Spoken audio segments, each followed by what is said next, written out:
Bonjour Aurélie, Bonjour Dominique. merci beaucoup d'avoir accepté cette invitation. Je t'en prie. Et depuis combien de temps êtes-vous dans l'immobilier?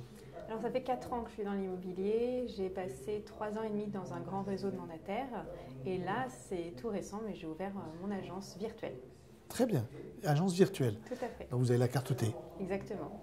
Félicitations. Merci. Est-ce que vous pourriez donner 2 qualificatifs qui, à vos yeux, représentent le mieux notre métier?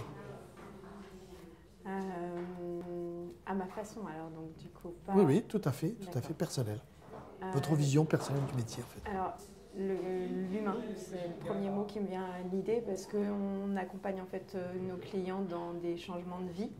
Et ça, pour moi, c'est une valeur très importante d'accompagner. Voilà, l'humain, l'accompagnement. La deuxième chose, la transparence, pour moi, c'est vraiment très important puisqu'on a besoin en fait d'avoir une transparence au niveau des vendeurs pour qu'ils soient au courant de ce qui se passe puisqu'ils nous confient un projet, donc il faut qu'on aille les accompagner. Et puis aussi pour les acheteurs, pour qu'ils sachent réellement ce qu'ils achètent et puis qu'ils soient satisfaits en fait de leur achat. Très bien. Donc, côté humain et transparence. Exactement. Merci. Avant l'immobilier, vous étiez dans quoi, Aurélie? Alors pour moi, j'ai eu une autre vie. Pendant 10 ans, j'ai été acheteuse en grande distribution pour des gros groupes et je négociais. Donc la négociation, ça, c'était pas un problème. Ça vous connaît? Par contre, il me manquait en fait la relation client et l'immobilier aussi, qui a toujours été un domaine qui m'a passionnée. Et j'avais acheté et vendu et j'avais vu aussi les manquements qu'il y avait sur ce marché. Et je me suis dit qu'avec ma rigueur, j'allais pouvoir apporter en fait autre chose. Au niveau de votre formation, quand vous avez rejoint ce métier, est-ce que vous avez trouvé suffisamment de formation? Est-ce que vous estimez que les gens sont assez formés? Ou est-ce que vous avez par vous-même cherché à vous former en dehors de votre réseau, puisque initialement vous étiez dans un réseau? Moi, j'ai trouvé que la formation du réseau était très très bonne.